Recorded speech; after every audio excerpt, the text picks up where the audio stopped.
মরদ মানুষ সরকার হওয়ার কারণে এবার পেঁয়াজের ফলন বাড়িছে, আলুর ফলন বাড়িছে, আবার রোজার মধ্যে কারেন্টও যায়নি। কি মানে মরদ মানুষ দরকার? হ্যাঁ কতক্ষণ মরদ মানুষ ছাড়া কাম হবে না। আর আমাদের বাংলাদেশের এই 20 কোটি মানুষের কোরআনের উপর বিশ্বাস নাই, নবীর উপর বিশ্বাস নাই, সেই জন্য বক্তৃতা করে কাম নেই।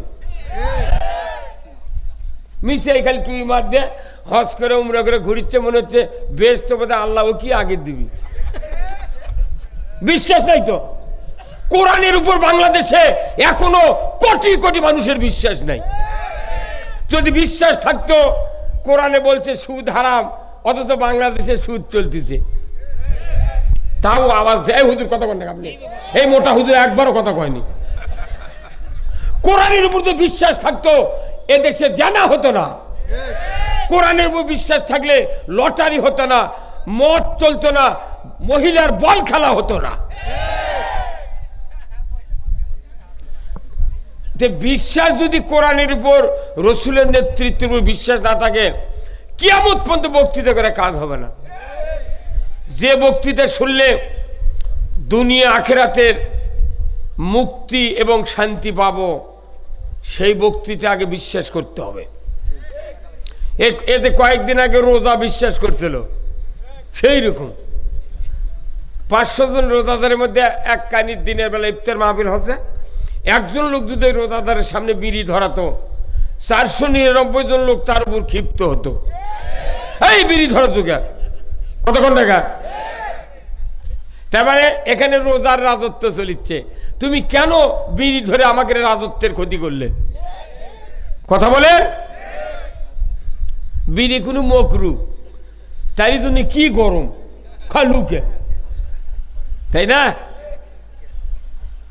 তাহলে মনে করেন বিড়ি ধরনের সাথে যদি এত ক্ষিপ্ত হয় 499 জন মানুষ, এই বাংলাদেশে 20 কোটি মানুষ আছে। এই বাংলাদেশের এক জায়গা সুদ চলিচ্ছে, একখান দিয়ে জেনা চলিচ্ছে, একখান দিয়ে লুটপাট চলিচ্ছে, ওটি ধর্ষণ চলিচ্ছে, এখানে মদ চলিচ্ছে, ইয়াবা চলিচ্ছে, গাঁজা চলিচ্ছে। একটা লোককে বিড়ি খোরের উপর জায়গা রাগ করেছে, ওর একানা রাগ করা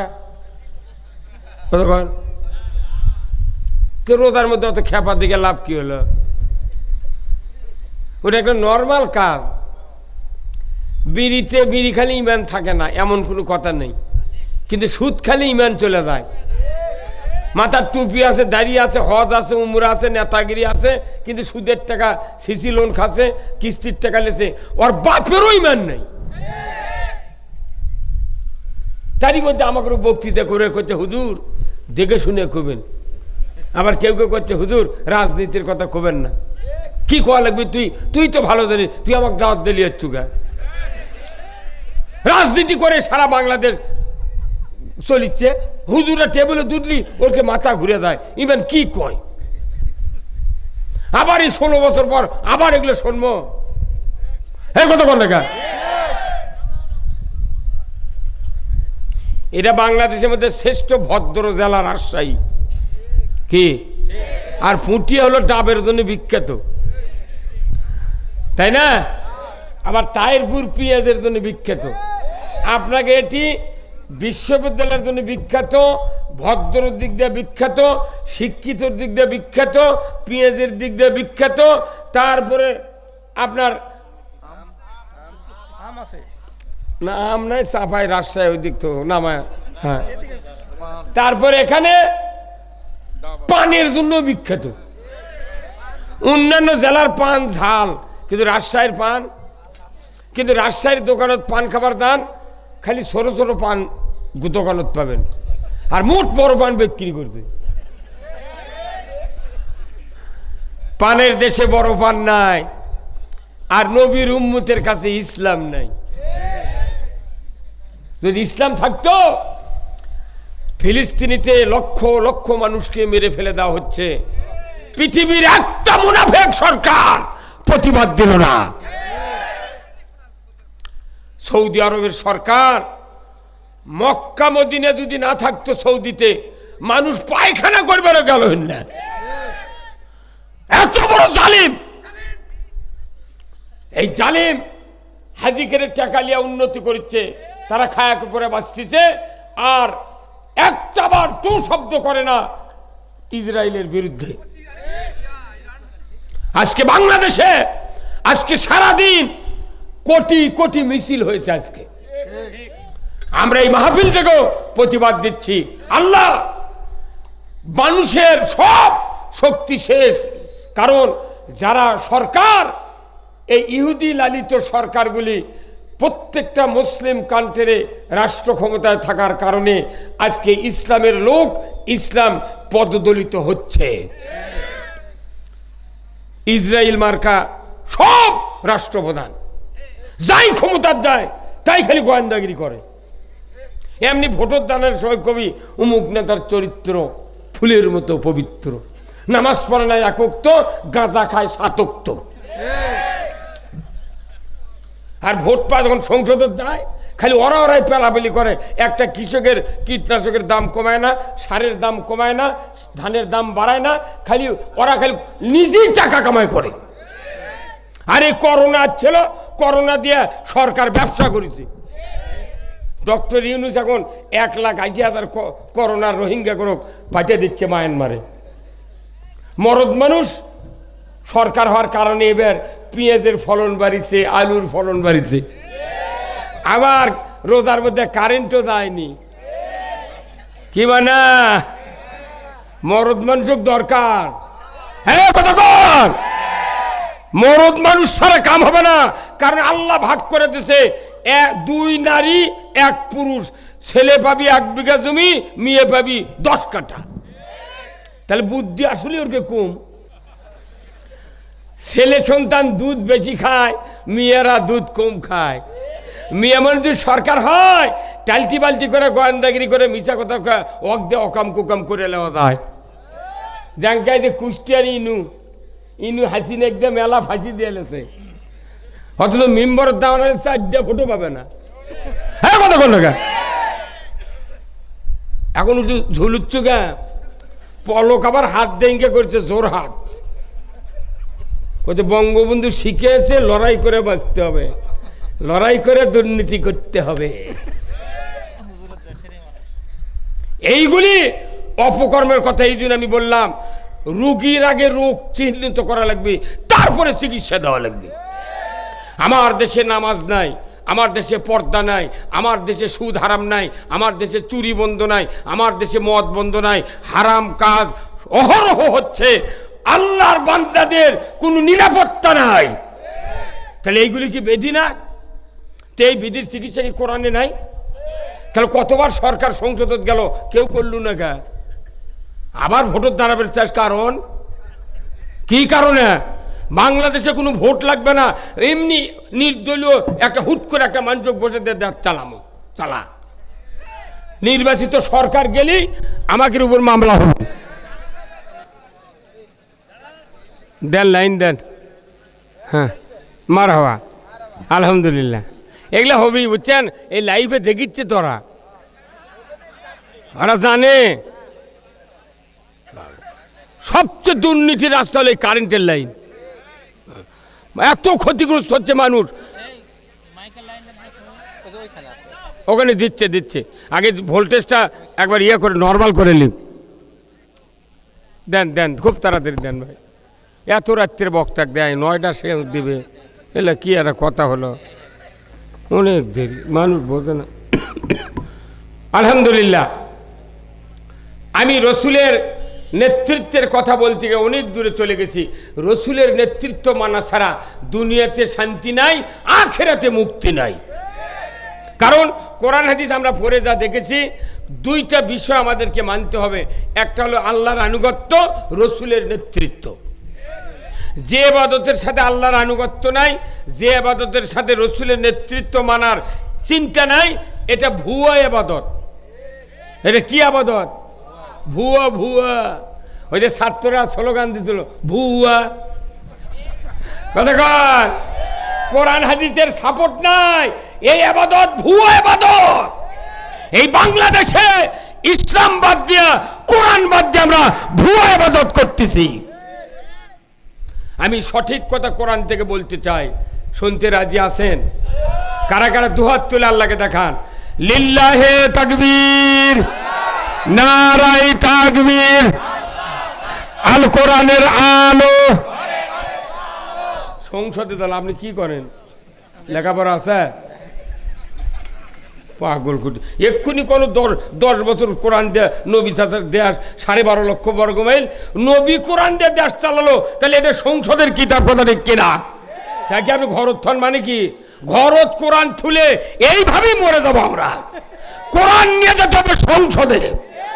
আল কোরআনের আলো সংসদে জালো, দুনিয়ার মুসলিম, বাংলার মুসলিম, রাজশাহীর মুসলিম, পুঠিয়ার মুসলিম, গোলাবাড়ির মুসলিম, আমার নেতা তোমার নেতা বিশ্বনবী মুস্তাফা। এই যে নবীর কাছে যে সুর দেবে যায়, এটাই হলো ক্ষতির মূল কারণ।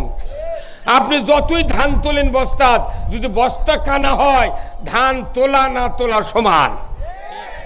রসুলের নেতৃত্ব মেনে নিতে হবে, স্বতঃস্ফূর্ত ভাবে বলতে হবে আমার নেতা তোমার নেতা। এটা মেনে নিবেন, আল্লাহ আপনার জীবনের গুনাহ মাফ করে দিন। আসুন আজকের এই কোরআনের মাহফিলের সম্মানিত সভাপতি সাহেব মোহাম্মদ আব্দুস সুবহান কামিল পাস, হেড মাওলানা শহীদ নজমুল হক বালিকা উচ্চ বিদ্যালয়, আল্লাহ ভাইজানের হায়া কুমুল্লা দান করুক, বলুন আমিন। আজকের মাহফিলের সহ সভাপতি বৃন্দ 12 জন, আল্লাহ সকলকেই দ্বীনের জন্য কবুল করুক, বলুন আমিন। প্রধান অতিথি জনাব মোহাম্মদ আব্দুল জলিল প্রামাণিক, ইঞ্জিনিয়ার, ব্যবস্থাপনা পরিচালক, সিলেট গ্যাস ফিডস লিমিটেড, আল্লাহ ভাইজানকে দ্বীনের জন্য কবুল করুক, বলুন আমিন। বিশেষ অতিথিবৃন্দ অনেকগুলি, আল্লাহ সকলকে দ্বীনের জন্য কবুল করুক, বলুন আমিন। আমন্ত্রিত সম্মানিত অতিথিবৃন্দ অনেকগুলি, আল্লাহ সকলকে দ্বীনের জন্য কবুল করুক, আমিন। আজকের মাহফিলের বিশেষ মেহমান বৃন্দদ্বয় হযরত মাওলানা মুফতি মোহাম্মদ আবু তালহা নাটোর, অধ্যাপক doctor Selim Reza Khan Kanthalbaria school and college, Mohammad Rafiqul Islam Raihan পেশ ইমাম অত্তর দামি মসজিদ সহ স্থানীয় ওলামায়ে কেরামগণ, মঞ্চে বসা সুধীবৃন্দ, সামনে বসা মুরব্বিনে কেরাম, হাজী সাহেবগণ, বিভিন্ন মসজিদের ইমাম মুয়াজ্জিন মুক্তাদি সহ বিভিন্ন রাজনৈতিক দলের নেতৃবৃন্দ, যুবক ভাইয়েরা, প্রাইমারি মাদ্রাসা হাই স্কুল কলেজের শিক্ষক মহোদয়গণ, ছাত্র ভাইয়েরা, পর্দার অন্তরালে হাজারো মা বোনেরা, কচি কাচারা, ছাত্র ভাইয়েরা এবং আজকের মাহফিলের প্রচার মিডিয়ার সম্মানিত মাইকালা এবং ভিডিওম্যান ভাইয়েরা, সবার প্রতি আমার সালাম। আসসালামু আলাইকুম ওয়া রাহমাতুল্লাহি ওয়া বারাকাতুহু। কেমন আছেন আপনারা? আছি ভাই, আলহামদুলিল্লাহ, আল্লাহ খুব ভালো রাখছেন। আপাতত ঘুম পেরে আরাম হচ্ছে, আল্লাহ খুব শান্তিতে রাখছেন। তো এখন রাত্রি অনেক হয়ে গেছে ভাই, এই রাত্রে বাপ রে বাপ অনেক রাত, 10টা 59। এই সিজনের সময়ও আমি একদিনও 9:30টার পর শোভা উঠিনি। আর এখন তো অফ সিজন, গরমের দিন বক্তৃতা করা খুব কষ্ট। আপনাকে পেঁয়াজ তোলা, রসুন তোলা, কত কাজ, এই কাজ বাদ দিয়ে আপনারা যাচ্ছেন, আলহামদুলিল্লাহ। আমি সামান্য সময় কথা বলবো, শুধু কোরআনের উদ্দেশ্য সম্পর্কে কথা বলবো। এই কোরআন কার কিতাব? জোরে বলতে হবে, কার কিতাব? এর ভেতরে কথাগুলা কার? এইগুলি কি আমাদের মানা দরকার না বাদ দেওয়া দরকার? কয়টা মানেন? সবই মানেন? মরদি বারে সবই মানেন, খালি রোজা আর খাতনা ছাড়া বাংলাদেশে একটাও মানে না।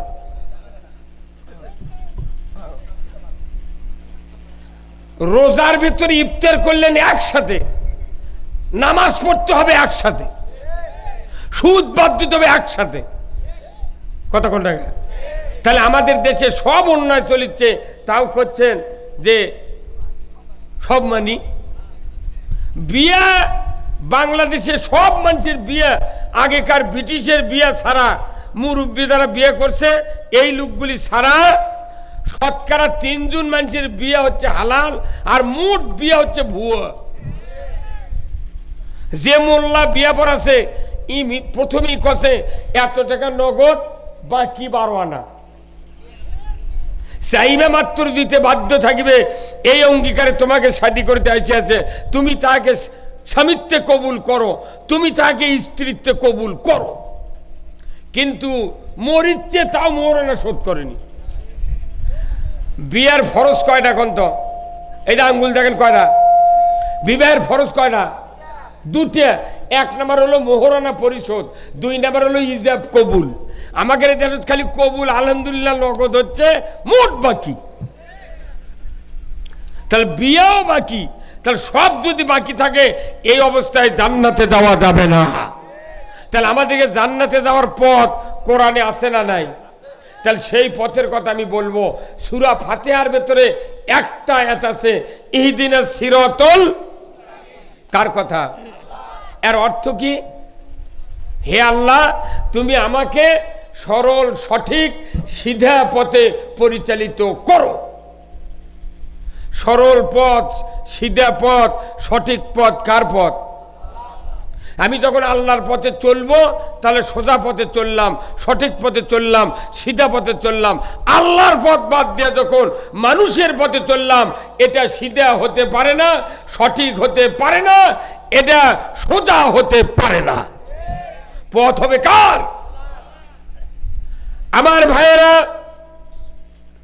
আল্লাহ রাব্বুল আলামিন কোরআনুল কারিমে বলছেন সূরা ফাতিহার ভেতরে, ইহদিনাস সিরাতাল মুস্তাকিম, আল্লাহ তুমি আমাকে সরল সঠিক সিধা পথে পরিচালিত করো। সূরা ফাতিহা যখন আমরা পড়ি কথাটা বলি ঠিক, কিন্তু নামাজের থেকে বার হয়ে চলি ব্যাঠিক। হ্যাঁ ব্যাঠিক। এই যে আমার এই ভাইয়ের নাম কি আমি জানি, কি নাম আপনার? মিজানুর রহমান মিন্টু। ইনি যদি এই বাড়ির থেকে আসার সময় এনার এই পাঞ্জাবি উল্টা করে যদি গাওয়াত দিয়ে আসে, এই টেবিল আছে থেকে আপনারা ওনার জামা দেখতে পাচ্ছেন না, ইনি যদি উল্টা করে গাওয়াত দিয়ে আসতেন, আমাকে না দেখে খালি মানুষ ওনারই পাঞ্জাবি দেখতো। কারণ পাঞ্জাবি উল্টা হলে সাইডের 2 পকেট বাইরে বাড়াতো। আপনার মনে মনে বলতেন এই লোকটার বোধহয় বউ বাঁচে নেই। যদি বাঁচে থাকলে নি তাহলে তো করলেও নি, নইমের বাপ তুমি তো কি গাওয়াত দেছ, সিধা করো, কথা ঠিক কিনা? এখন আছে মঞ্চ খালি ওনার দেখতেছেন, হঠাৎ করে একটা লোক সাহস করে দাঁড়িয়ে বলছে, স্যার আপনার পাঞ্জাবিটা সিধা করেন তো, আমাকে দেখতে খুব খারাপ লাগছে। উনি তখন তাকে দেখবে, আসলেই তো তাই। তখন উনি বলবেন, ভাই আপনাকে ধন্যবাদ, আল্লাহ আপনাকে যা যা খায় দান করুক, আপনি যে ভুল ধরে দিলেন এই জন্য আপনাকে আমি দোয়া করছি, আল্লাহ যেন ইমানের মৃত্যু দেয়। কথা কর। তাহলে এই পাঞ্জাবি সিধা করলে কোনো রকমের ত্রুটি ধরা পড়তো না, যখনই উল্টা করছে তখনই ত্রুটি ধরা পড়ছে। তাহলে এটা হলো পাঞ্জাবি দেখে উল্টা সিধা করার পরামর্শ দেওয়ার কারণে দোয়া করলো হায়াত দ্বারা শোক, আল্লাহ তুমি ইমানের মৃত্যু দাও। তাহলে এটা হচ্ছে পাঞ্জাবির উল্টা। আর চলার পথ যদি উল্টা হয়, যদি কেউ সিধা করে দিবার চায় তার জন্য কি দোয়া করে? তাকে আরো ধরে নিয়ে মামলা দিয়ে জেলখানার তোলে। হ্যাঁ হুজুর কথা বল না গা। পাঞ্জাবি উল্টা হলো, ভুল ধরলে তুমি ধন্যবাদ দিলে, দোয়া করলে, ইমানের মৃত্যুর জন্য দোয়া করলে, আর তোমার চলার পথ উল্টা হলো, অসত্য হলো, সেটা যখন শুধরে দেওয়া হয় তখন গোষ্ঠী শুদ্ধ লেখা তুমি জেলত তোল, তুমি পাচ্ছ কি? কেন চলিচ্ছে? কারণ যারা ক্ষমতায় থাকে তারা কোরআন বোঝে না। আমার দেশে মিম্বর থেকে শুরু করে প্রধানমন্ত্রী পর্যন্ত যদি কোরআনের জ্ঞান অর্জন করত, আমার দেশে চুরি হতো না, আমার দেশে সুদ চলতো না, আমার দেশে জানা হতো না, আমার দেশে মদ জুয়া লটারি এইগুলি চলতো না। কথা ঠিক কিনা? খালি কোরআনের জ্ঞান মৌলবি, মাদ্রাসার হুজুর, মাদ্রাসার ছাত্র, এনা তবলিগ, যারা মুরব্বী হাজি হুজগার মানুষ, এরা খালি কোরআন পড়ে। আর যারা দেশ চালায় যে বুদ্ধি দিয়ে, এরা কোরআনের একানাও জ্ঞান অর্জন করে না। কি তাহলে আমাদের দেশের সবচেয়ে ত্রুটি হলো কোরআনের জ্ঞান নাই, কোরআনের জ্ঞান নাই। অথচ কোরআনের প্রথম আয়াতটাই হলো ইকরা বিসমি রাব্বিকাল্লাযী খলাক। পড়ো মুহাম্মদ, সৃষ্টিকর্তা রবের নামে। সুবহানাল্লাহ। আল্লাহ পড়তে বলছেন। জুম্মা, মসজিদ, মাদ্রাসা, দাড়ি, টুপি, পাগড়ি এইগুলির আয়াত আল্লাহ নাযিল করে নাই, সুন্নতের আয়াত নাযিল করেনি। ফরজের আইন নাযিল করতে গেলে একটা, সেটা হলো কি ইকরা বিসমি রাব্বিকাল্লাযী খলাক। বান্দা তোমরা পড়ো, এটা হচ্ছে সৃষ্টিকর্তার আদেশ। সুবহানাল্লাহ। আমার বাংলাদেশে শতকরা 8 জন মানুষও সূরা ফাতিহা পুরোটার মানে জানে না। এই যে 1 মাস রোজার তারাবি হলো, কয়টা মসজিদে 30 দিনে 30টা আয়াত অর্থ কি ইমামরা কথা কিচ্ছু কয়নি। তাই না ইমাম যদি 2-1টা কথা কবার লাগে আজানের পর, মোতাল্লি এসে খালি কয় হুজুর টাইম হয়ে গেছে, ওই ঘড়ির দিক টাকার এনে দেখ হুজুর টাইম হয়ে গেছে। কি কথা মনে উই এসপি হচ্ছে।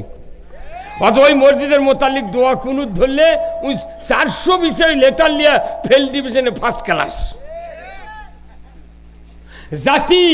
জাতির এলেম অর্জন করার, জ্ঞান অর্জন করার পথ সরকার থেকে শুরু করে মসজিদ পর্যন্ত সব রাস্তা বন্ধ।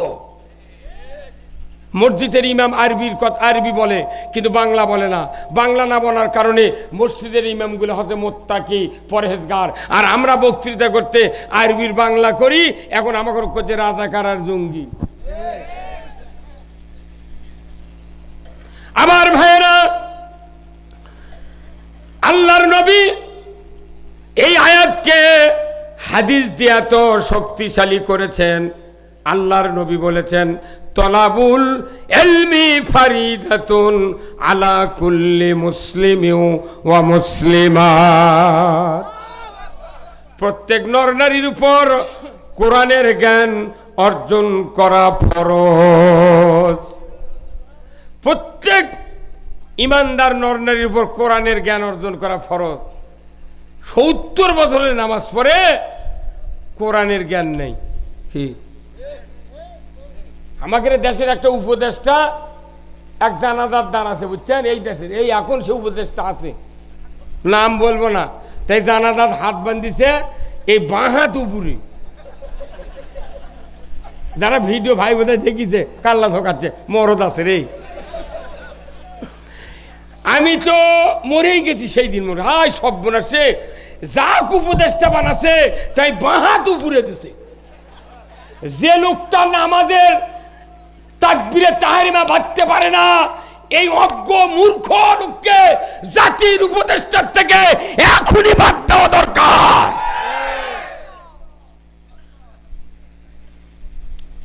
কতক্ষণ হা হা হা। তাহলে বোঝা যাচ্ছে ওই কিছুই জানে না, কিছুই জানে না। মানে জাতি মরে যাচ্ছে। আমরা এই কথাগুলা বড় বড় আলেম ওলামারা বলে বলে তারা ফাঁসির মঞ্চে ঝুলে গেছে। আমরা কি বলা বন্ধ করব? যা হয় হয়ে যাবে। এবার একটা খেল হবে দেশে।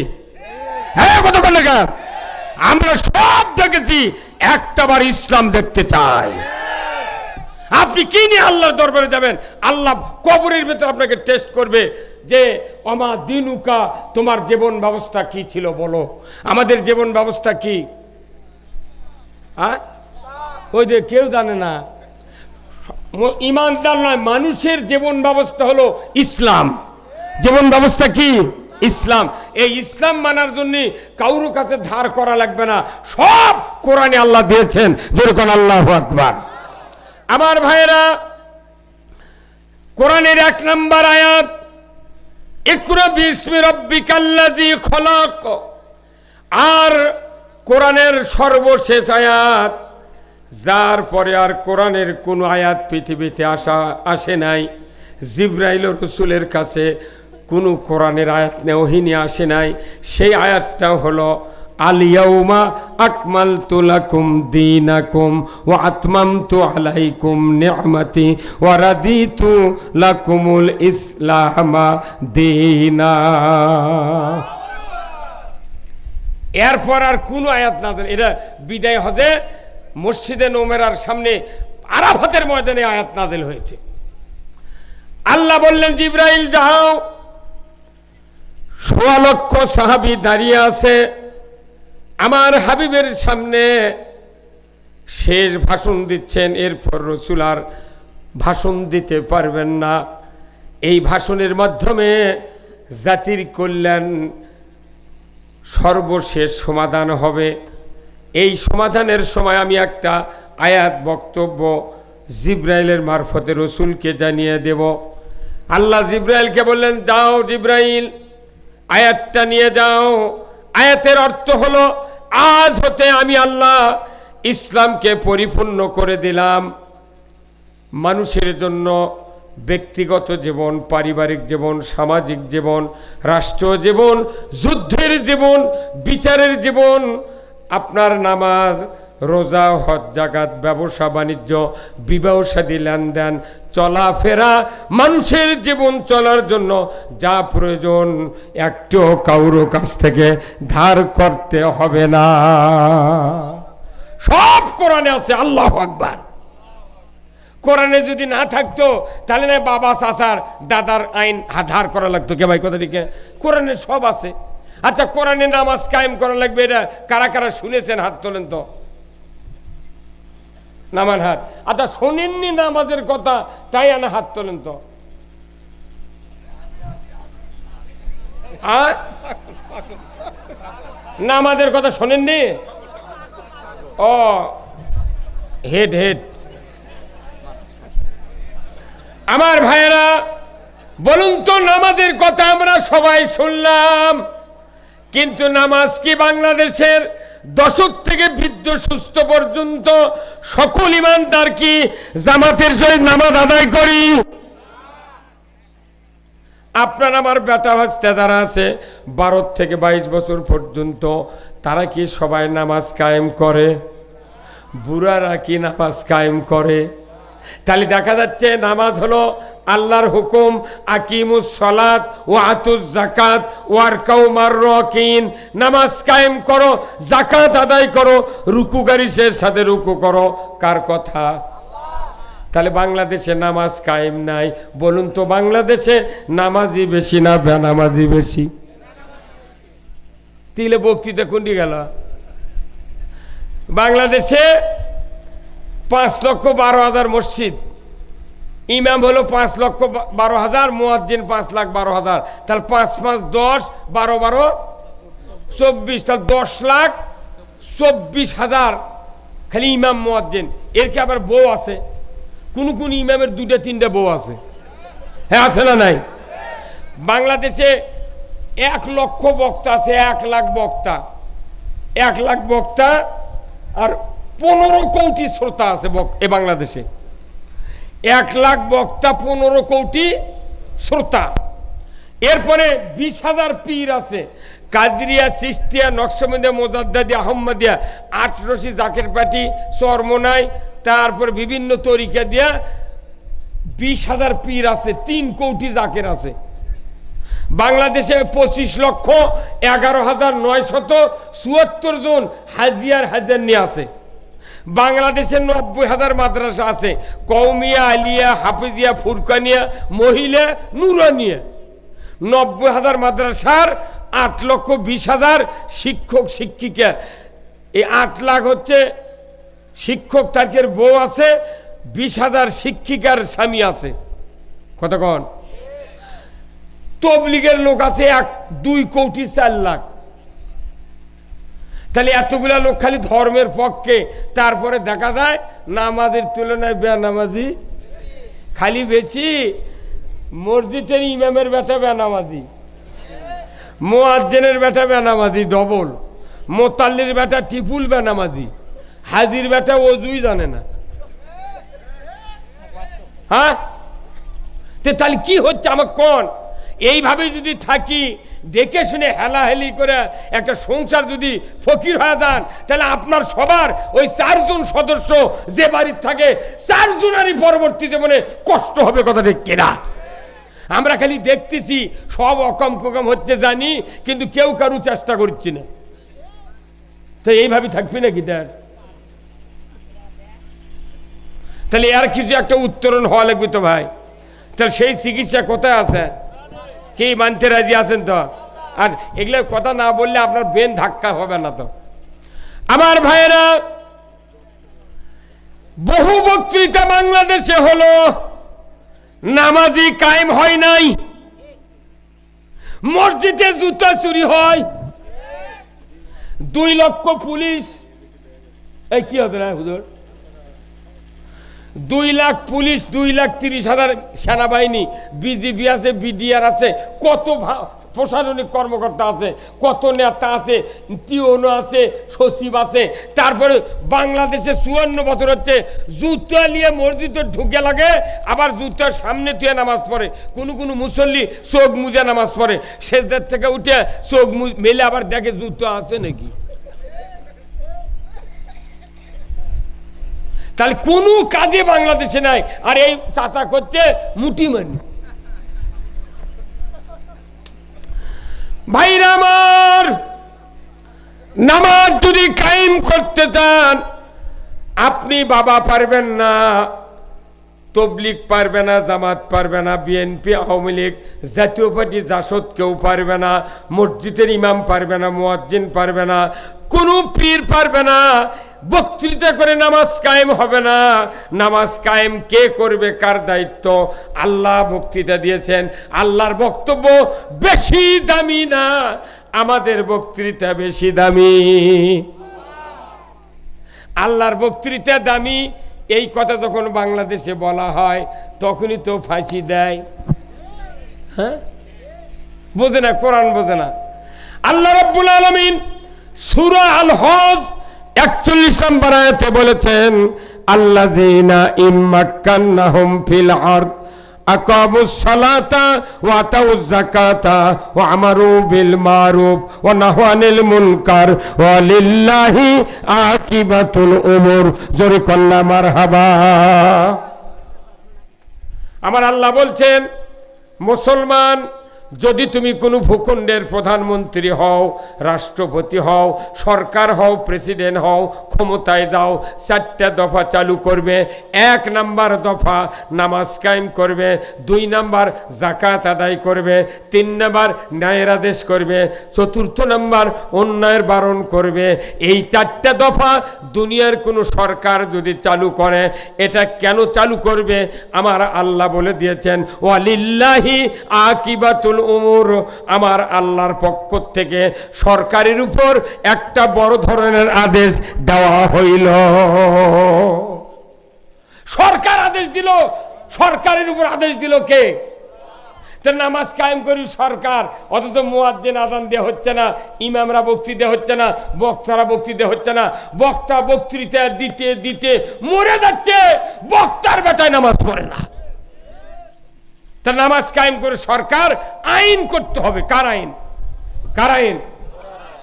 এই যে বাংলাদেশে যত মানুষ কিস্তির লোন লেছে, এর জন্য সরকার দায়ী, 100% সরকার দায়ী। আগে সরকারকে জাহান্নামে যেতে হবে। সরকার ফার্স্ট ক্লাসে প্রথম কলি দোজখে যাবি, কারণ তোমাকে ক্ষমতা দেওয়া হয়েছিল, তুমি কেন যাকাত আদায় করনি? কতক্ষণ? যাকাত আদায় করার দায়িত্ব সরকারের। কারণ আল্লাহ বলছেন 8টা খাতে যাকাত দিতে হবে। 1 নাম্বার হলো ফকির, মিসকিন, 3 নাম্বার হলো যারা যাকাত আদায় করে কর্মচারী। বাংলাদেশে যাকাত আদায়ের কর্মচারী নাই, কিন্তু সুদ আদায়ের কর্মচারী আছে। হ্যাঁ, তাহলে সুদ হলো হারাম করেছে আল্লাহ, সেই সুদ চলিচ্ছে নির্বিঘ্নে। এখন আমরা দেশে সমাজে নামাজ পড়তেছি, যতগুলো আমার জুম্মাত যাচ্ছে না, এমন কোন গ্রাম নাই যে গাঁৱত 14.5 আনা লোক কিস্তির সাথে জড়িত নেই।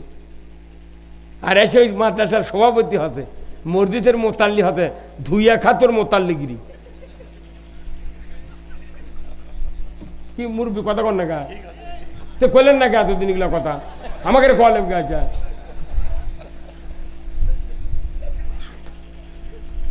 কে ভাই বেজার হচ্ছেন আপনারা আচ্ছা কন্ত আমার কথা কন্ত হয়তো এই ভাইয়ের একটা আত্মীয় অসুস্থ এই ভাই হলো ওই ভাইয়ের ভাই ইনি ওই ভাইয়ের ভাইরা উনি হলো খালু শ্বশুর উনি হলেন নানা শ্বশুর এই চারজন গেছে জটিল রুগীর সাথে এই চারজনই যা বলে ডাক্তার সাহেব যত টাকা লাগুক আমরা দেব লক্ষ্মীপুর যা রফিকউদ্দিন স্যারের কাছে রুগী দেখাচ্ছে এনারা চারজনই বলছেন কত টাকা লাগবে আমরা দেব আপনি নিশ্চিন্তে চিকিৎসা ভালো দেন যাতে আমার রুগী ভালো হয় এই চারজনই রুগী ভালোর পক্ষে আর আমরা যখন এটা সমাজ বক্তৃতা করবার লাগে যত ব্যারাম আছে সমাজে এই ব্যারামের বক্তৃতা করবার দেয় না আমাকেও চিকিৎসার জন্য নিয়ে আছে ওরা যা কবি সেটা কোয়া লাগবে তাকে থাকে হ্যাঁ বুঝছেন কেন তাহলে রুগীর পরামর্শ লিয়া যদি ওই এটি চিকিৎসা করি তাহলে এই রোগ ভালো হবে ভাই আমাদের অবস্থা আগে যে এই জায়গা খারাপ আমার ভাইয়েরা আজকে যদি দেশে যাকাত আদায় করা হতো নামাজের পরে যদি নামাজ কায়েম করা হতো নামাজ কায়েম করতে গিয়া কয়েকটা শর্ত আল্লাহ দিয়েছেন বান্দা তোমরা যারা সরকারে যাবে 5টা মৌলিক চাহিদা মানুষের জন্য তুমি আদায় করবে মৌলিক চাহিদা 1 নম্বর হলো খাদ্য 2 নম্বর বস্ত্র 3 নম্বর চিকিৎসা 4 নম্বর শিক্ষা 5 নম্বর হলো বাসস্থান এই 5টা গ্যারান্টি সরকারকে দিতে হবে আল্লাহ তাআলা কোরআনুল কারিমে বলছেন সরকার যদি এই 5টা গ্যারান্টি জনগণকে দিয়ে দেয় আল্লাহর ইজ্জতের কসম ওই সমাজে ততক্ষণ আর ইমানদাররা বেনামাজি থাকবে না মানুষ খাবার পালে পড়া পালে চিকিৎসা পালে শিক্ষার খরচ পালে ই চুরি করবে ই খালি কবি ভাত খাবো আর নামাজ পড়বো আর এখন এই 5টা গ্যারান্টি জনগণের নাই কিন্তু নেতাদের ঠিকই আছে নেতারা সরকারের বাড়ি পাচ্ছে হাসপাতালে গেলে ওর চিকিৎসা বিনা পয়সায় হচ্ছে একটা সাধারণ মানুষ রাজশাহী দান মেডিকেলে ওই ফ্লোরে ফেলে দিতেছে আর একটা নেতা যদি যায় স্যার বসেন স্যার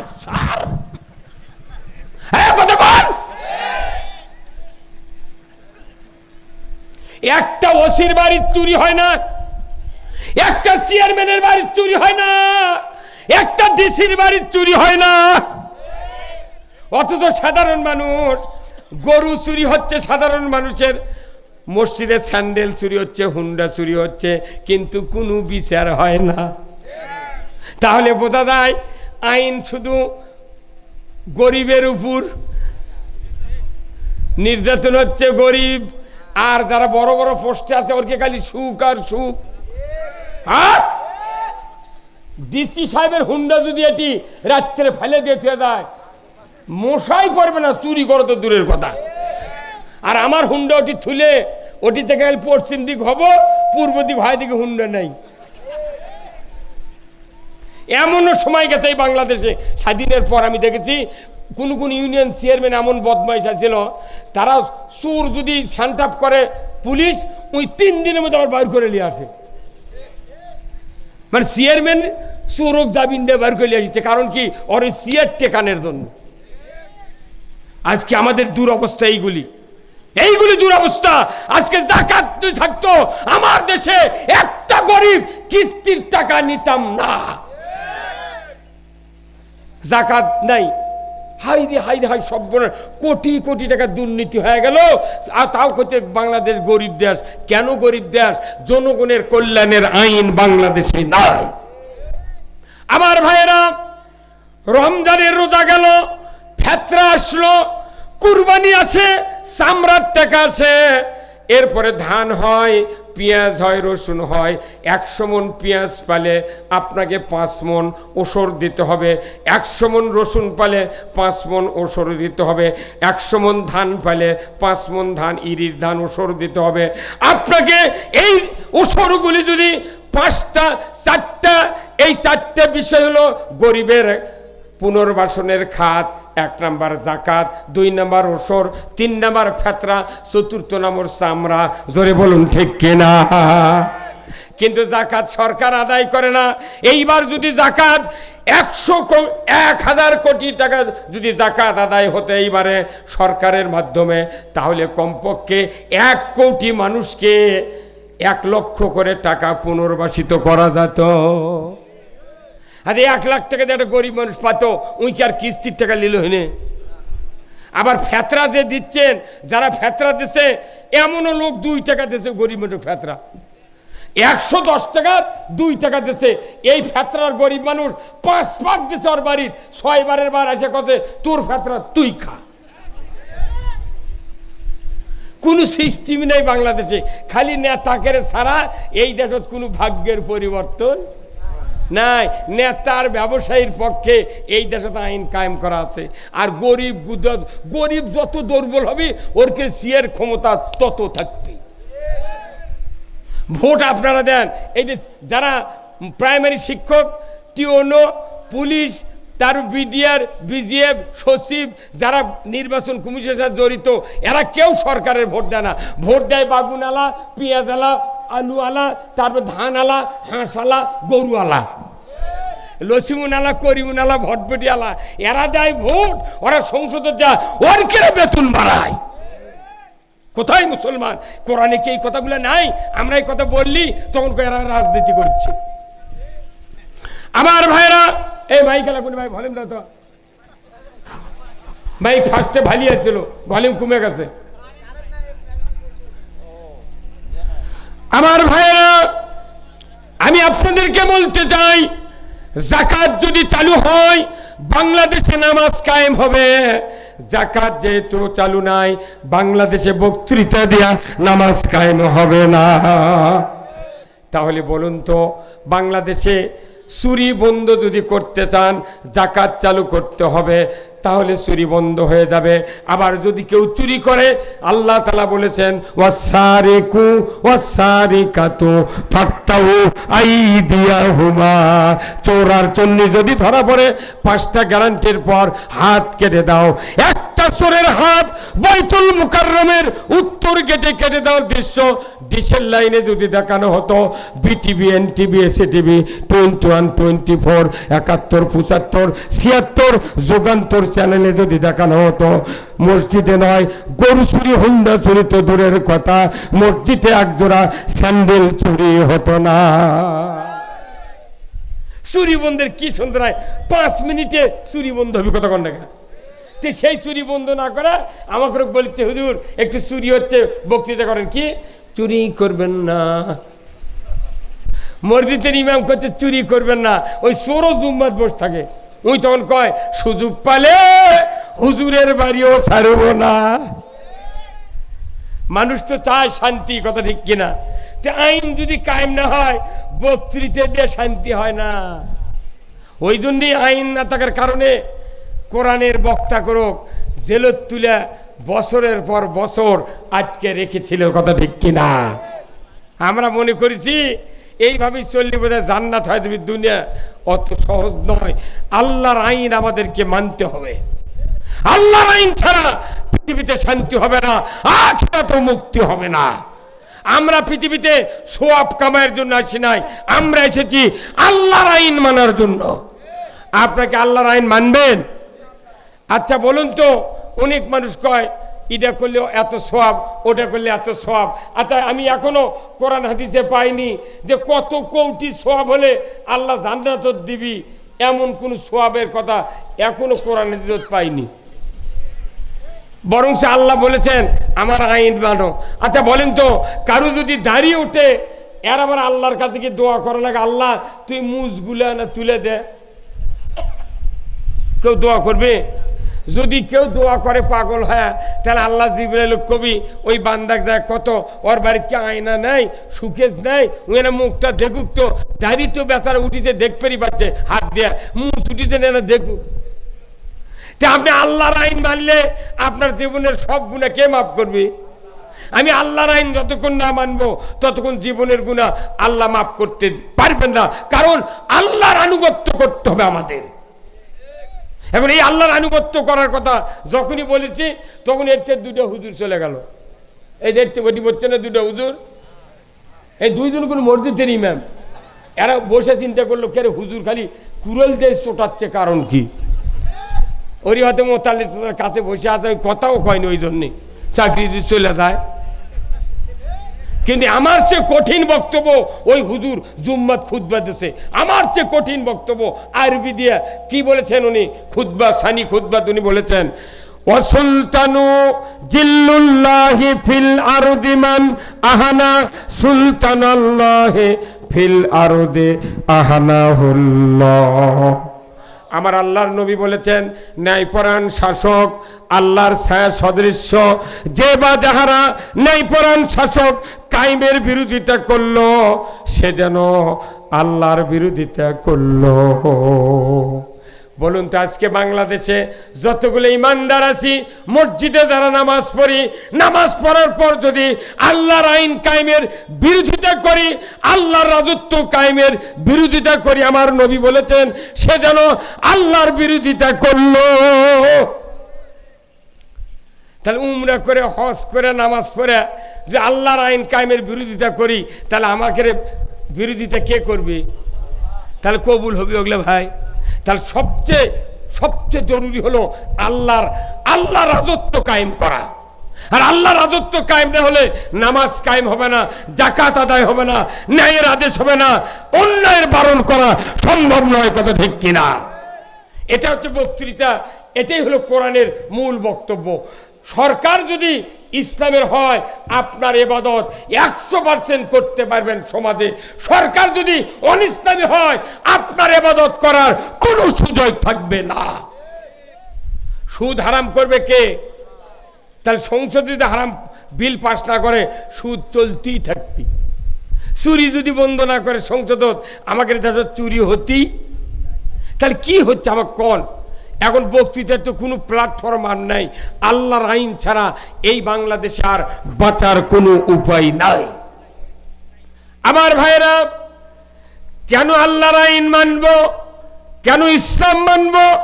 আমার আল্লাহ কোরআনুল কারিমে বলছেন, ইন্নাদ-দীনা ইনদাল্লাহিল ইসলাম, ইসলাম নামক জীবন ব্যবস্থা আমি আল্লাহ আমার কাছে প্রিয়। বান্দা, তোমাদের জন্য আমি ইসলামকে নাজিল করে দিলাম, তোমাদের কাছে যদি এটা প্রিয় হয়, আমার আল্লাহ বলেছেন তোমাদের সমস্ত ইবাদত আমি কবুল করব। আমার আল্লাহ বলছেন, ওয়ামাইয়াবতাগি গায়রাল ইসলামি দীনান ফালা ইউকবালা মিনহু ওয়া হুয়া ফিল আখিরাতি মিনাল খাসিরিন। আমার আল্লাহ বলেছেন, দুনিয়ার মানুষ ইসলাম ছাড়া অন্য কোনো জীবন ব্যবস্থা যদি তোমরা মানো আর তার আন্ডারে যদি তোমরা আল্লাহর ইবাদত করো, যত রকমের ইবাদত আছে করো, আমি আল্লাহ বলে দিচ্ছি ইকুবালা মিনহু, তোমাদের কাছ থেকে কোনো ইবাদত কবুল করা তো হবেই না। আখিরাতে তোমরা ক্ষতির ভেতর পরিগণিত হইবে। আমার আপনার ইবাদত কবুল করার জন্য ইসলাম মানতে হবে। কার কথা? জোরে বলেন, কার কথা? তাহলে ইসলামী চাষত নাই, অথচ মুসলমান অটো মুসলমান। কথা কন না?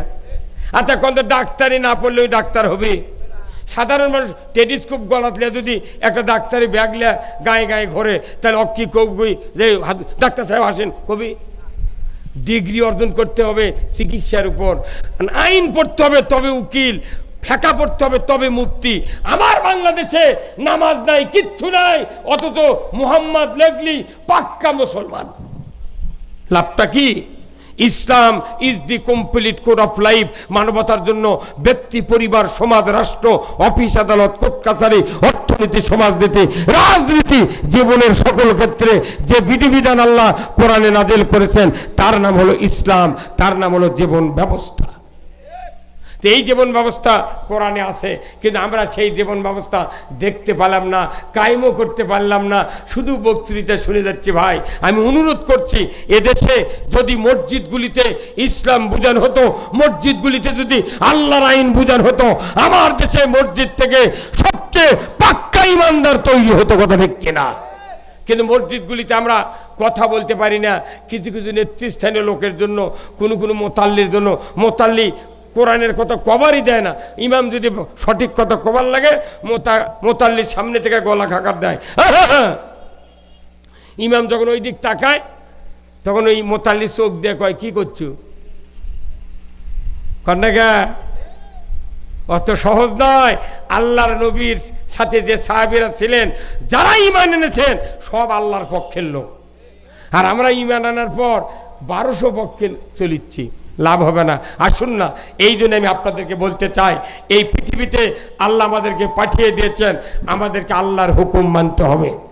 আজ থেকে 1500 বছর আগে আল্লাহর নবী মদিনার থেকে যখন বিদায় হলেন, আবু বকর সিদ্দিক রাদিয়াল্লাহু তাআলা আনহু উনি মদিনার প্রেসিডেন্ট হলেন, আমির হলেন। ওনার ওফাতের পর উমর ফারুক রাষ্ট্রপতি হলেন, আমিরুল মুমিনিন হলেন। উনি 10টি বছর পৃথিবীর অর্ধেকটা জায়গা শাসন করলেন। উনি রাতের অন্ধকারে ঘুরে ঘুরে দেখতেন মানুষের কোন দুঃখ দুর্দশা, কে কি অবস্থায় আছে, উনি অবজার্ভ করতেন। একদিনের ঘটনা, উনি চলে যাচ্ছেন মরুভূমির ভেতর দিয়া, দূর থেকে দেখেন একটি ঝুপড়ির ভেতরে টিম টিম করে আলো জ্বলছে। উনি চলে গেলেন সেই জায়গায়, গিয়ে দেখেন একটা ঝুপড়ি ঘরের মতো। ওই ঘরের ভেতর থেকে একটা আর্তনাদ, কান্নার আওয়াজ, চিৎকার চলে আসলো তার কানে। উমর ফারুক বললেন, রে ঝুপড়ির মালিক, তোমাদের ঘরের ভেতর কি দুঃখ বেদনা, কি হয়েছে তোমার, কেন তোমরা কাঁদো, একটু কি আমি জানতে পারি? ভেতর থেকে একজন যুবক বেদুইন বলল, রে পথিক, আপনার কাজে আপনি যান, আমাদের যে বিপদ, আমাদের যে কষ্ট, আপনাকে বলে কোনো লাভ হবে না। উমর ফারুক বললেন, বলো না ভাই, কি সমস্যা? আমি যদি একটু সাহায্যের হাত তোমার জন্য বেরিয়ে দিতে পারি, তুমি হয়তো লাঘব পাবে কষ্ট থেকে।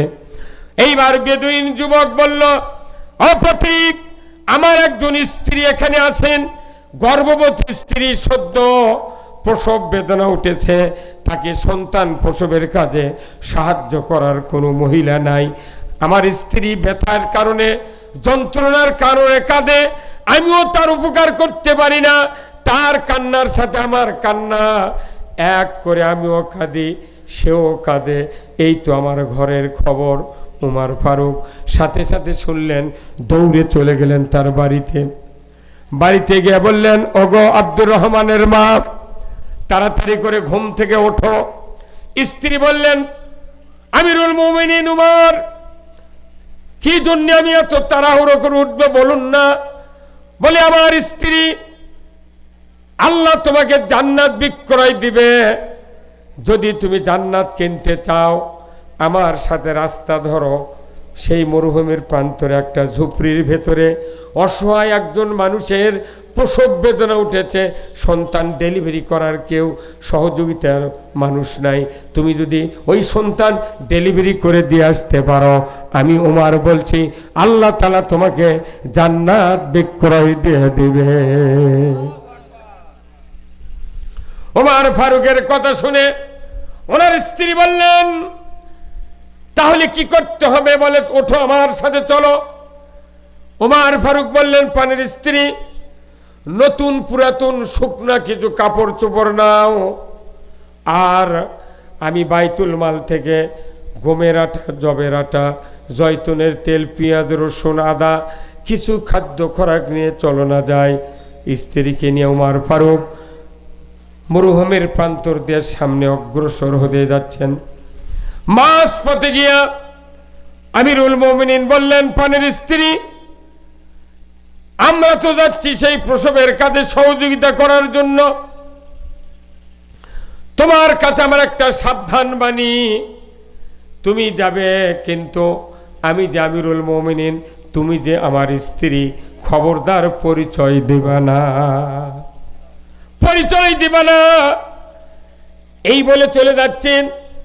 বাড়ির নিকটবর্তী, ঝুপড়ির নিকটবর্তী হওয়ার সাথে সাথেই আমিরুল মুমিনিন উমর ফারুক বললেন, রে ঝুপড়ির মালিক বেদুইন, বাড়ি থেকে বেরিয়ে যাও, আমি একজন মহিলা এনেছি তোমার স্ত্রীর ডেলিভারির কাজে সহযোগিতা করার জন্য, তুমি একটু বাইরে যাও, আমি মহিলাকে তোমার বাড়ির ভেতরে ঢুকাইয়া দেব। বেদুইন বাহিরে চলে গেল। ওমর ফারুকের স্ত্রীকে ভেতরে ঢুকাইয়া দিলেন। শিক্ষিত হাতের স্পর্শে অল্পক্ষণের ভেতরেই একটা নবজাতক পুত্র সন্তান বেদুইনের স্ত্রীর গর্ভ থেকে ভূমিষ্ঠ হয়ে গেল।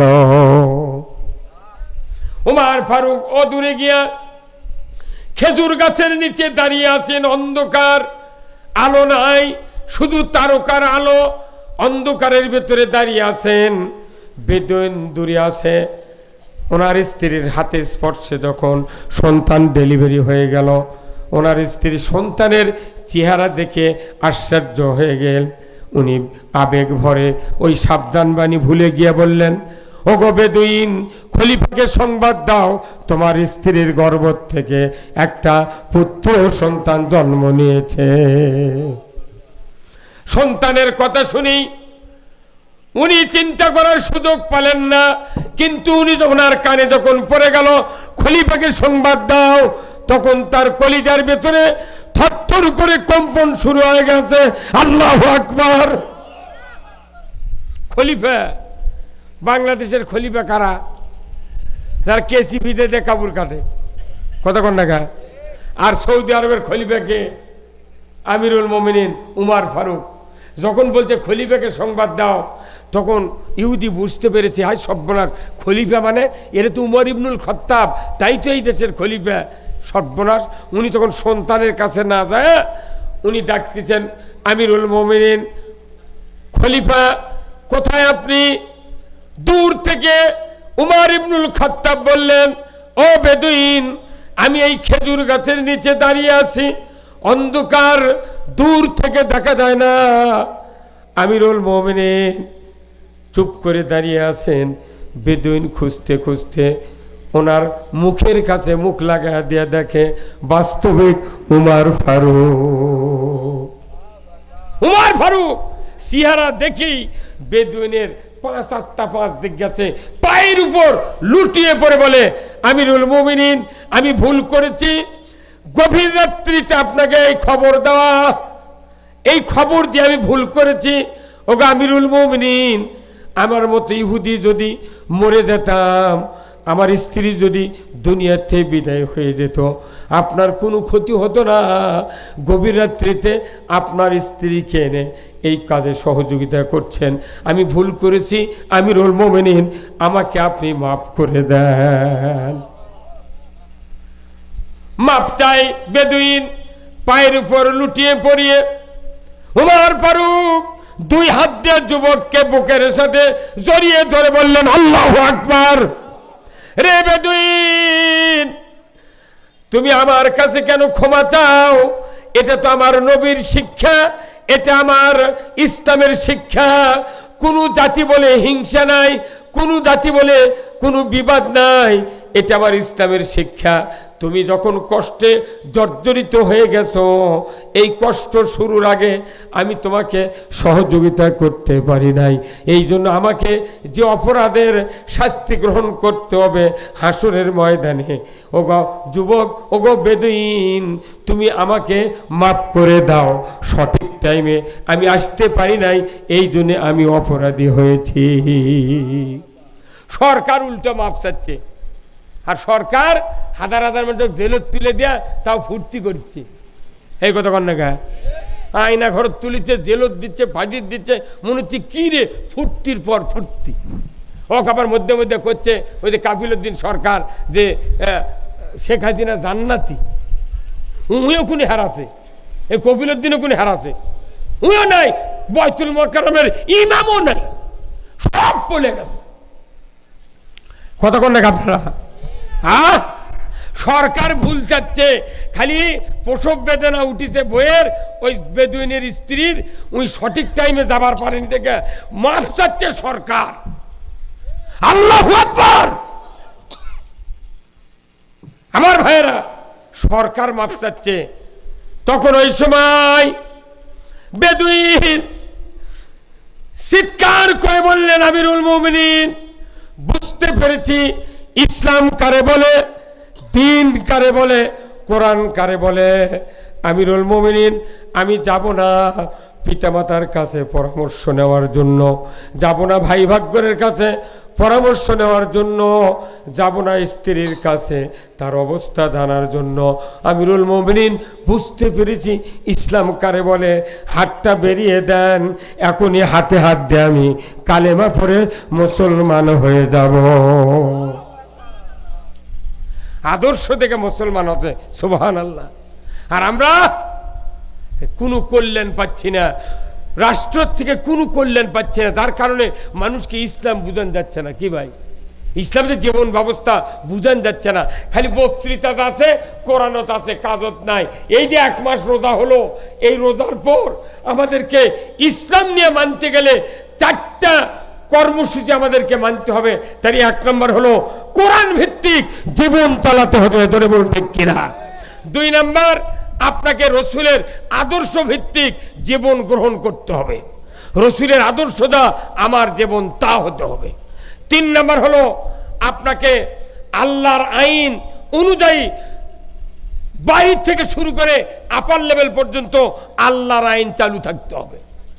তাছাড়া 1 মিনিটও মোত্তাকি হওয়ার উপায়, রোজা করা হচ্ছে খালি মোত্তাকি হওয়ার জন্য।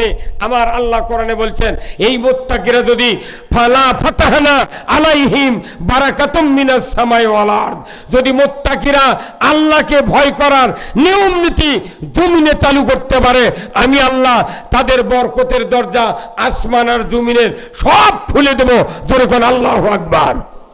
বরকতের দরজা তখনই আল্লাহ খুলবেন যখন আমরা আল্লাহকে ভয় করা শিখব। আমরা রোজা করে মোত্তাকি হই, কিন্তু রোজার পরে আবার আগের রাস্তায় ফিরে যাই। কতক্ষণ টাকা আসুন না, আমরা সেই মোত্তাকি হতে গিয়া আল্লাহর কোরআন মানবো, কোরআন শুনবো। আজকে আমার এই ভাইয়েরা যারা আল্লাহর ঘরের উন্নয়নের জন্য আজকের এই ইসলামী জলসা করছেন, আমি তাদেরকে আন্তরিক মোবারকবাদ জানাচ্ছি। আল্লাহ রসুল বলছেন, মান বানা মসজিদান বানাল্লাহু লাহু বাইতান ফিল জান্নাহ। আমার রসুল বলছেন, যারা মসজিদ তৈরি করার জন্য অর্থ দিল, টাকা দিল, পয়সা দিল, আমি রসুল বলছি আল্লাহ তাআলা কিয়ামতের দিন সে যদি মুত্তাকি হয়, আল্লাহ জান্নাতের ভেতর তাকে একটা বালাখানা দিয়ে দিবে। জোরে কোন আল্লাহু আকবার। জান্নাতের ভেতর বালাখানা যদি পেতে চান, আল্লাহর ঘরে সহযোগিতা করতে হবে, রসুলের আবেদন। এই জন্য আমি আপনাদেরকে 10টা মিনিট একটু বিরক্ত করব। কর্তৃপক্ষ একটু আপনাদের কাছে ব্যাগ নিয়ে যাবে। আপনাদের এই সময় মৌসুমে ফসল তোলার সময় পেঁয়াজ আছে, রসুন আছে। আমি আপনাদেরকে অনুরোধ করব, ভাই যারা আল্লাহর বান্দা, আল্লাহর কিয়ামতের ময়দানে যেদিন জান্নাতের ভেতর বালাখানা পেতে চান, তারা একটু আসেন। 2000, 5000, 1000 টাকা 2 মণ পেঁয়াজ, এইভাবে 1 মণ রসুন, এইভাবে আল্লাহর ঘরের জন্য দিবেন। আল্লাহ তাআলা রসুল বলছেন, নির্ঘাত তাকে কিয়ামতের দিন বেহেশতের ভেতর বালাখানা দেওয়া হবে। যখন আল্লাহু আকবার। আসুন না আমার ভাইরা, কর্তৃপক্ষ যারা আছেন একটু রুমাল নিয়ে ভেতরে যান, আমি আপনাদের জন্য দোয়া করব। আল্লাহ তাআলা যেন জানমালে বরকত দিয়ে দেয়। যখন আমিন। অনেকের বাবা মা দুনিয়ার থেকে বিদায় হয়েছেন, যদি বেঁচে থাকতেন কত কাপড়, ভাত, খাদ্য, খোরাক, চিকিৎসা লাগতো। ওই বাবা কবরে অসহায় অবস্থায় পড়ে আছেন। আপনার নেক্সট সন্তান যারা অর্থ দেবেন, শিকারীর গুলি মিস হবে, সন্তানের দোয়া মিস হবে না। আসুন না আল্লাহর বান্দারা, একটু করে আপনাদেরকে দেখতে চাই। আমি আপনাদের জন্য দোয়া করব। মা বোনেরা যারা আছেন, আপনারা একটু দেন, মা একটু পাঠিয়ে দেন আল্লাহর ঘরের জন্য। আল্লাহ তাআলা যেন এই ঘরকে উন্নয়নের ব্যাপারে। নাম কি? নাসিরউদ্দিন মন্ডল ভাই 2000 টাকা ধরে গান মারহাবা। আল্লাহে তাকবীর, লিল্লাহে তাকবীর, আল্লাহুম্মা আমিন। আল্লাহ নাসিরউদ্দিন ভাই 2000 টাকা করেছেন দান। আল্লাহ দান কবুল করে নেন, আল্লাহ হায়াত দারাজ করে দেন, আল্লাহ ক্ষেত খামারে বরকত দেন। আল্লাহ বংশের ভেতরে যারা কবরে গেছে, কবরগুলিকে জান্নাতের বাগান বানায় দেন। যেরকম আমিন, লিল্লাহে তাকবীর। দানবী নাসিরউদ্দিন ভাই বলেন জিন্দাবাদ। 2000 টাকা বলেন মারহাবা। খুব তাড়াতাড়ি ভাই আসুন। নাম কি ভাই? ইমাম মেহেদি আল্লাহ আমার ভাই 2000 টাকা করেছেন দান, আল্লাহ বাড়ায় দেন মান, আল্লাহ তাকে হাত দারাজ করে দেন, মানুষের খেদমত করে তৌফিক দেন আল্লাহ। খাস করে মাওলা তার বংশের ভেতরে যারা জীবিত আছে সকলকে হায়াতে তয়বা দান করে দেন, জোরে কন্যা আমিন। লিল্লাহে তাকবীর। খুব তাড়াতাড়ি ভাই আসুন, আল্লাহর বান্দারা আল্লাহর ঘরের জন্য অর্থ দিবেন, টাকা দিবেন, পয়সা দিবেন। আমি আপনাদের জন্য দোয়া করব, আল্লাহ তাআলা যেন জানমালে বরকত দিয়ে দেয়, জোরে কোন আমিন। লিল্লাহে তাকবীর। খুব তাড়াতাড়ি ভাই আসুন, যারা দিবেন আমি আপনাদের জন্য দোয়া করব, আল্লাহ তাআলা যেন জানমালে বরকত দিয়ে দেয়, জোরে কোন আল্লাহুম্মা আমিন। টাকা চালি মানুষ উঠে যায়, আমার তো উঠেই টাকা। খুব তাড়াতাড়ি ভাই, আপনার টাকা চালাম আর আপনার উঠে গেলেন, কথা হলো। হ্যাঁ, 10টা মিনিট টাইম যদি কালেকশনে যদি না দেন, এই মসজিদে তো হওয়া লাগবে। এত বড় একটা প্যান্ডেল করে মাহফিল করছেন, আপনাকে কিছু কথাও শুনতে হবে, আল্লাহর ঘরের জন্য টাকাও দিতে হবে। এই জন্য আসুন, হয়তো আগে দিয়েছেন, আমি আপনাদের জন্য দোয়া করব। মা বোনেরা যারা আছেন একটু আপনার প্যান্ডেলে টাকা উঠায় মা আল্লাহর ঘরের জন্য অর্থ দিবেন, আমি আপনাদের জন্য দোয়া করব, আল্লাহ তাআলা যেন জানমালে বরকত দিয়ে দেয়, জোরে কোন আল্লাহুম্মা আমিন। ভাইজানেরা, আমি আপনাদেরকে অনুরোধ করব, যারা এইভাবে টাকা দেন না, বসে থাকেন, টাকা দিতে হবে। টাকা একটু পরেই দেন, না দেন, কিন্তু মাহফিলে বসে থাকেন। টাকা চালি আপনি উঠে গেলেন। আমার রসুল বলছেন, ইজা মাতাল ইনসানু ইনকাতা আনহু আমালু ইল্লা মিন সালাসাতিন ইল্লা মিন সাদাকাতিন জারিয়াতিন আও ইলমুহু ইয়ানদু বিহিন নাস আও ওয়ালাদুন সালিহ ইয়াদুলাহু। আমার রাসূল বলেছেন, কিয়ামতের দিন মানুষ 3টা আমলের যা কিয়ামত পর্যন্ত পাবে মৃত্যুর পর থেকে। 1 নম্বর হলো সদকায়ে জারিয়া, এই মসজিদ মাদ্রাসা যারা তৈরি করবে, অর্থ দিবে, টাকা দেবে, কিয়ামত পর্যন্ত তার আমলনামায় সওয়াব লেখা হবে, জোরে কোন সুবহানাল্লাহ। 2 নম্বর, এই বান্দা যত এলেম অর্জন করবে, জ্ঞান অর্জন করবে, এই জ্ঞানগুলি মানুষের কাছে যতদিন বলবে, এই বলার পরেও আপনার আমার মৃত্যুর পর এই কোরআনের জ্ঞান যত মানুষ আমল করবে, তার থেকে আপনার আমলনামায় এই সওয়াব যাবে। 3 নম্বর হলো নেক সন্তান। ও আমার দরদি ভাইয়েরা, প্রত্যেকের ঘরে ঘরে সন্তান আছে, একটা করে সন্তান হাফেজ বানান, আলেম বানান, আপনাকে কিয়ামত পর্যন্ত আল্লাহ তাআলা নেক সদকায়ে জারিয়া হিসাবে কবরে সওয়াব দেবে। আসুন না, আজকে সেই কথা আমি বলতেছিলাম যে মসজিদ তৈরি করার জন্য কিছু অর্থ দেন, এই অর্থর কথা বললাম, আর কিছু লোক চলে গেলেন। আমি আপনাদের জন্য দোয়া করব, যে যারা এখনো আছেন, আমি আপনাদের কাছে অনুরোধ করছি, এই মসজিদের জন্য একটু স্যাক্রিফাইস করেন। যুবক ভাই যারা এত বড় কঠিন বড় ধরনের একটা প্যান্ডেল করে মাহফিলের আয়োজন করেছেন, তাদের জন্য আপনারা একটু স্যাক্রিফাইস করেন। আল্লাহ তাআলা সকলকে জানমালে বরকত দিক, যেরকম আমিন। মা বোনেরা যারা আছেন, আমার রাসূল বলছেন যে আল মারাতু সাল্লাত খামসাহা ওয়া সামাত শাহরাহা ওয়া হাসানাত ফারজাহা ওয়া আতাত মালাহা ফালতাদখুলুল জান্নাতে আবওয়াবুশ শাদ। রাসূল বলেছেন, মায়েদের জন্য 4 কাজ। 1 নাম্বার 5 ওয়াক্ত নামাজ, 1 মাস রমজানের রোজা, পর্দায় থাকা, স্বামীর খেদমত করা। এই 4টা কাজ যে মহিলারা করবে, আমার রাসূল বলছেন 8টা জান্নাতের দরজা খুলে দেওয়া হবে। যে কোনো দরজা দিয়ে আল্লাহর বান্দিরা বেহেশতে যাবে, দুনিয়ার কোনো দিন ইনসান বাধা দেবে না। মায়েরা, আমি আপনাদেরকে অনুরোধ করব, এই মসজিদের জন্য কিছু দিবেন, আর নিজেদের সন্তানগুলিকে আলেম ওলামা বানাবেন, কোরআনের হাফেজ বানাবেন, আলেম বানাবেন, ইমাম বানাবেন। আপনাদের মৃত্যুর পর কবরে দোয়া করবে, শিকারীর গুলি মিস হবে, সন্তানের দোয়া মিস হবে না। আসুন না আমার মা বোনেরা, যারা আজকের এই ময়দানে বসে আছেন, আপনারা একটু দিবেন। যাদের নগদ নাই তারা বাকি লিখে দিবেন। আমি এতটুকু আশা করছি যে আপনারা এইভাবে আল্লাহর ঘরের জন্য একটু স্যাক্রিফাইস করবেন, আল্লাহ আপনাদেরকে দাদা দেবেন। একটু জিকির করেন, সুবহানাল্লাহ আলহামদুলিল্লাহ লা ইলাহা ইল্লাল্লাহ সুবহানাল্লাহ আলহামদুলিল্লাহ লা ইলাহা ইল্লাল্লাহু মুহাম্মাদুর রাসূলুল্লাহ সাল্লাল্লাহু আলাইহি সাল্লাম। আমার ভাইয়েরা যারা আমার সামনে বসে আছেন, আমাদের অনেকের ছেলে সন্তান আছে, তারা নামাজ আদায় করে না, আল্লাহ রসুলের আদর্শ মানে না। এই জন্য তাদেরকে বেশি বেশি কোরআন হাদিসের জ্ঞান অর্জন করার জন্য পিতামাতার তাগিদ দিতে হবে। কোরআনের বিকল্প জ্ঞান আর পৃথিবীতে নাই। কোরআনের জ্ঞান যার অর্জন হয় আল্লাহ তাকে কল্যাণ দেয়। যেরকম সুবহানাল্লাহ, আমি যদি কোরআনের জ্ঞান অর্জন করি তবেই তো আমি আল্লাহর কল্যাণ পাবো। আল্লাহর কল্যাণ কোরআনের সাথে নিহিত। এই জন্য কোরআন আমাদের জীবন ব্যবস্থা। কোরআনই চলার পর এই কোরআন আমাদেরকে মুক্তি দেবে, কোরআন নাজাত দেবে। কারণ কোরআনের ভেতরে একটা মোনাজাত আছে, রব্বানা আতিনা ফিদ দুনিয়া হাসানাতাও ওয়া ফিল আখিরাতে হাসানাতাও ওয়া কিনা আযাবান্নার। আমরা আল্লাহর কাছে দোয়া করি, আল্লাহ তুমি দুনিয়ার ভালাই দাও, আখিরাতের ভালাই দাও, আর কঠিন জাহান্নাম থেকে তুমি মুক্তি দিয়ে দাও। ও আমার ভাইরা, দুনিয়াতে যদি শান্তি পেতে চাই আল্লাহর বিধান মানতে হবে, আখিরাতে যদি মুক্তি পাই তবুও আল্লাহর বিধান মানতে হবে। আমার আল্লাহ কোরআনে বলছেন, লাকাদ কানা লাকুম ফি রাসূলিল্লাহি উসওয়াতুন হাসানা লিমান কানা ইয়ারজুল্লাহ ওয়াল ইয়াউমিল আখির। আল্লাহ কোরআনে বলছেন, ও পৃথিবীর মানুষ, তোমাদের জন্য উত্তম আদর্শ রসুলের জীবনের ভেতরে আছে। যদি তোমরা আখিরাতের আযাব থেকে বাঁচতে চাও, জাহান্নাম থেকে মুক্তি পেতে চাও, তাহলে তোমরা রসুলের আদর্শকে উত্তম নমুনা হিসেবে গ্রহণ করো।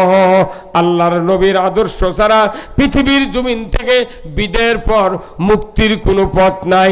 আমার আল্লাহ আর এক জায়গায় বলেছেন, কুল ইন কুনতুম তুহিব্বুনাল্লাহ ফাত্তাবিউনি ইউহিব্বুকুমুল্লাহ ওয়া ইয়াগফিরু লাকুম যুনুবাকুম আল্লাহু গফুরুর রহিম। আমার আল্লাহ বলেছেন, ও নবী আপনি বলে দিন আপনার উম্মতের ভেতরে তারা যদি আমি আল্লাহ আমাকে ভালোবাসতে চাই তাহলে যেন ফাত্তাবিউনি আপনার অনুসরণ করে। আপনার অনুসরণের মাধ্যমে যদি আমি আল্লাহ আমাকে ভালোবাসে, আমি আল্লাহ বলে দিলাম ইউহিব্বুকুমুল্লাহ, আমি আল্লাহ তাদেরকে ভালোবাসবো। শুধু ভালোবেসেই ক্ষান্ত হব না, ইয়াগফিরু লাকুম যুনুবাকুম, আমি রব্বুল আলামিন ওই বান্দা বান্দির তামাম জীবনের গুনাহ মাফ করে দেব। জীবনের গুনাহ থেকে মাপ পাওয়ার জন্য রসুলের আদর্শ মানতে হবে, আর তবেই তো আল্লাহকে ভালোবাসা যাবে। আমার ভাইরা, আল্লাহকে ভালোবাসার জন্য ওই রসুল এই আদেশ আমাদেরকে দিয়েছেন যে আমার ইত্তেবা করো, অনুসরণ করো। আমরা পৃথিবীতে যত ইবাদত করি না কেন রসুলের অনুসরণের মাধ্যমে করতে হবে। রসুলকে বাদ দিয়া কোনো ইবাদত কবুল হবে না। জোরে বলুন ঠিক কিনা?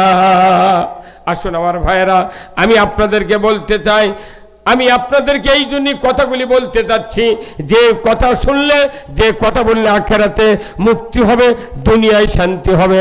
আজকে দুনিয়ার পরিস্থিতি তাম পৃথিবীতে ইহুদি নাসারা মুশরিকেরা মুসলমানের বিরুদ্ধে উঠে পড়ে লেগেছে, যার কারণে আজকে তাম পৃথিবীতে অশান্তির দাবানল দাউ দাউ করে জ্বলছে।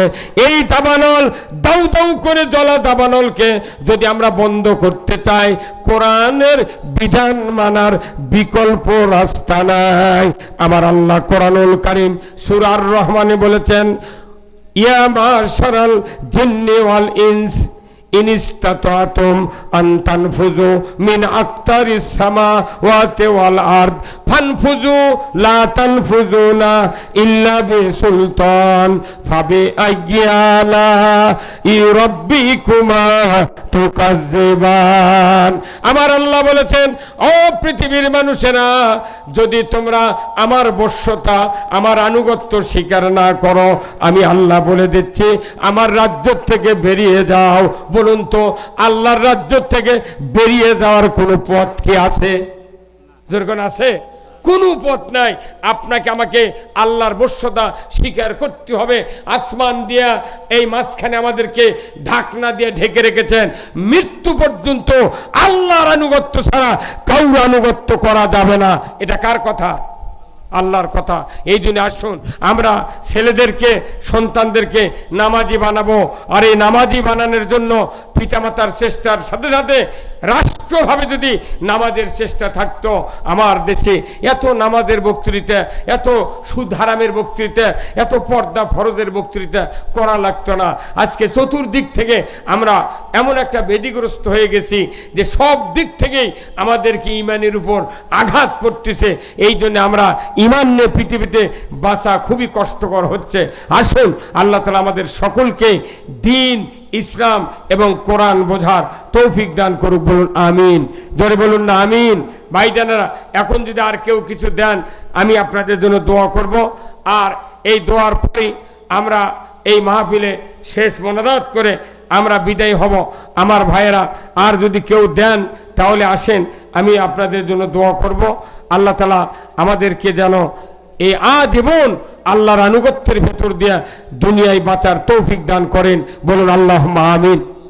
ভাইরা, যেহেতু লোকজন কালেকশন চাটি উঠে গেলেন, এখন যদি আপনারা আর কতক্ষণ বক্তৃতা করবে, রাত প্রায় 12টা বেজে গেছে। আমি আপনাদেরকে একটি কথা বলতে চাই যে পৃথিবীতে আমরা যারা পিতা আছি, আমাদের একটি কাজ, পিতার জন্য সন্তান লালন করার যে দায়িত্ব, এই সন্তানকে সর্বপ্রথম কোরআনের জ্ঞানে জ্ঞানবান করতে হবে, সন্তানকে আরবি এলেম দিতে হবে, তাহলে সন্তান আপনার জন্য জান্নাতের একটা পাথেয় হয়ে যাবে।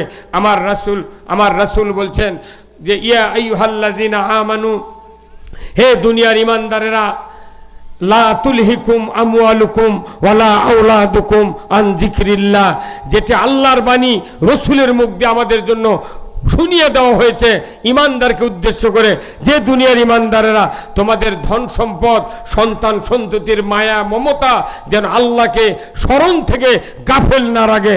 আসুন, আজকে এই পৃথিবীতে ধন সম্পদ, সন্তান সন্ততির কারণেই আমরা আল্লাহকে ভুলে গিয়েছি।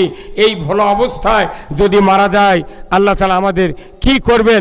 এই জন্য আমি আপনাদেরকে অনুরোধ করছি, সন্তানগুলিকে ইমানদার, নামাজি, মুত্তাকি, পরহেজগার, আলিমুল্লাহ হিসেবে তৈরি করার সবার দায়িত্ব। আসুন না আমরা সবাই মিলে আল্লাহর দরবারে দোয়া করব, আল্লাহ তাআলা যেন আমাদের সকলের সন্তানগুলিকে হযরত ইউসুফ আলাইহিস সালাম, হযরত আলীর মতো যেন চরিত্রবান বানায় দেয়। জোরে কর আল্লাহুম্মা আমিন। ভাইরা, আমরা এখন মোনাজাত করব। যারা এখনো স্লিপ টিলিপ দিচ্ছেন, আমরা এখনো এই স্লিপের জন্য দোয়া করব। মা বোনেরা, মা বোনদের প্যান্ডেল থেকে আসছে ভাই, আলহামদুলিল্লাহ। মা বোনদের কাছে আমার অনুরোধ, আপনাদের সন্তানগুলিকে একটু দ্বীনি প্রতিষ্ঠান, মাদ্রাসায় দেন, তাদেরকে চরিত্রবান বানান। একটা সন্তান আপনার মৃত্যুর সময় যদি কোরআন শোনাতে পারে, আমার রাসূল বলছেন মরণের সময় শয়তান পিতার সুরত ধরে ডান দিকে বসে, মায়ের সুরত ধরে বাম দিকে বসে, দুই শয়তানি ওয়াসওয়াসা দেয়। বাবা সুরত ধরে শয়তান বলে, বেটারে 50 বছর তোমাকে লালন পালন করেছি, তোমাকে কত কাপড় চোপড় দিয়েছি, ভাত খাওয়াইছি, কত অর্থ খরচ করেছি, আমি মরণের সময় ইহুদি ধর্ম গ্রহণ করে মারা গেছি, তুমি ইহুদি হয়ে মরো, তোমার ভালো হবে। আল্লাহর নবী বলেছেন, মায়ের সুরতের শয়তান বলবে, 10 মাস 10 দিন উদরে ধারণ করেছিলাম, রক্তাক্ত অবস্থায় আমি তোমাকে ভূমিষ্ঠ করেছিলাম, 2.5 বছর দুধ পান করেছিলাম, আমি তোমাকে 5 বছর মেথরের কাজ করেছি রে বেটা, শীতের কষ্ট থেকে বাঁচানোর জন্য সারা রাত শীতের ভিতরে বুকের উপরে করে তোমাকে শান্তি দিয়েছি রে বেটা, আমি মরণের সময় নাসারা ধর্ম গ্রহণ করে মারা গেছি, তুমি নাসারা হইয়া মরো। বলুন তো, এই দুই দিকের দুই শয়তানের কথা শোনা যাবে না? আমার নবী বলেছেন, ওই সময় যদি আপনার একটা সন্তান থাকে, কোরআনের প্রেমিক, কোরআনের হাফেজ, আলিম ওলামা, নামাজি মুত্তাকি সন্তান যদি থাকে, ওযু করার পর ওই মা বাবার শিহরে বসে যদি কোরআন শরীফের সূরা ইয়াসিন তেলাওয়াত করতে থাকে, ওই সময় কোরআনের আয়াতের তেলাওয়াত শুনে আপনি আমি বুঝতে পারবো এই তো আমার সেই সন্তান, যাকে আমি মাদ্রাসায় দেয়া হাফেজ বানাইছিলাম, আলেম বানাইছিলাম। এতটুকু অনুধাবন যখন করবে, নবীজি বলেছেন সাথে সাথে দুই দিক থেকে দুই শয়তান ভাগিয়ে চলে যাবে। আমার নবী মদিনার রওজাত থেকে রুহানি সুরতে যে বলবে, রে আল্লাহর বান্দা, আমার সৌভাগ্যশীল উম্মত, তোমার কোনো ভয় নাই, তুমি চিন্তা করো না, আমি রাসূল আমার চেহারা দেখো আর কালেমা পড়ে পড়ে ইমানের কোলে তুমি ঘুমিয়ে যাও। আমার ভাইয়েরা, মৌতের সময় কোরআন যদি শুনতে পারেন ইমানের মৃত্যু নসিব করে দিবেন কে? জোরে কোন কে?